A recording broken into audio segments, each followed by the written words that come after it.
بسم اللہ الرحمن الرحیم حامد و مسلیہ اما بعد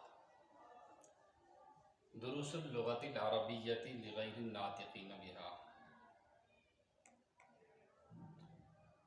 یہ کلاس 11th کے لیے ہماری جو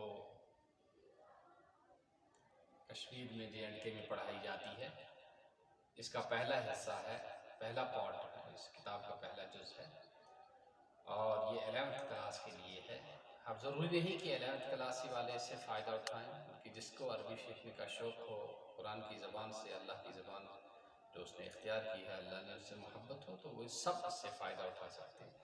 بس صرف آپ سنیں اس کو اور کاپی ہاتھ میں رکھ لیں، بار بار اس کو پڑھیں، بار بار دہرائیں، غور سے سنیں، انشاءاللہ بہت ایزی طریقے سے آپ، بہت آسان طریقے سے آپ بہت جلد عربی بولنے اور لکھنے پر قادر ہو جائیں گے۔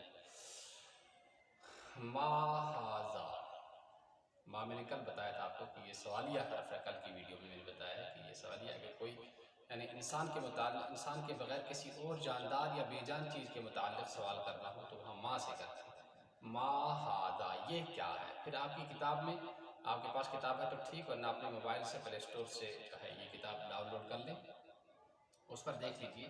اس کا جواب ہے ہاذا، وہاں چابی کا نقشہ بنا ہوا ہے، تو جس کی طرف تیر جائے گا وہاں وہی نقشہ بنا ہوا ہوگا۔ وہ تو آپ کی کتاب میں ہے، میں نے جواب لکھ دیا چونکہ وہاں جواب عربی میں نہیں لکھا ہے۔ ما ہاذا، یہ کیا ہے؟ جواب ہے اس کا ہاذا کتاب،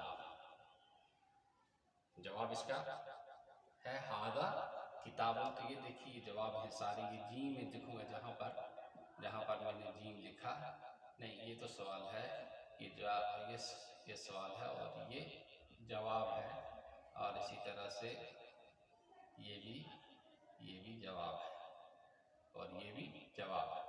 یہ آپ کی کتاب میں نہیں، میں نے لکھ دیا آپ کو، آپ کے لیے آسانی کی۔ ما ہاذا، یہ کیا ہے؟ دوسرا کوشچن آ رہا ہے، دوسرا سوال اس کا ہے ہاذا صندوق، یہ باکس ہے، یہ باکسا ہے یا یہ باکس ہے یا یہ صندوق ہے؟ اب جو ہے یہ اس میں میں نے جی غلط لکھ دیا تھا، یہ سوال ہے ما ہاذا، یہ کیا ہے؟ اس کا جواب ہے ہاذا منزل، یہ گھر ہے، اور آپ کی کتاب میں گھر کا اور مکان کا نقشہ بنا ہوا ہے۔ ما ہاذا، یہ کیا ہے؟ جواب ہے اس کا ہاذا کرسی، اور کرسی کا نقشہ آپ کی کتاب میں بنا ہوا ہے۔ ہاذا کرسی، یہ کرسی ہے۔ تو یہ آج کا ہمارا سوال جواب ہے، یعنی عربی خوب بولیں آپ، بات آپ سے پوچھے، آپ کو وہاں جواب دینے کے صلاحیت ہونی چاہیے، وہ جب ہوگی جب آپ اس میں مشق کریں گے، اس کو بار بار دہرائیں گے۔ اللہ تعالیٰ ہمیں علم نافع عطا فرمائے۔ سبحان اللہ وبحمدہ، سبحانک اللہم وبحمدک، ونشہد ان لا الہ الا انت، ونستغفرک ونتوب الیک۔ سبحان ربک رب العزة عما یصفون، وسلام علی المرسلین، والحمد للہ رب العالمین۔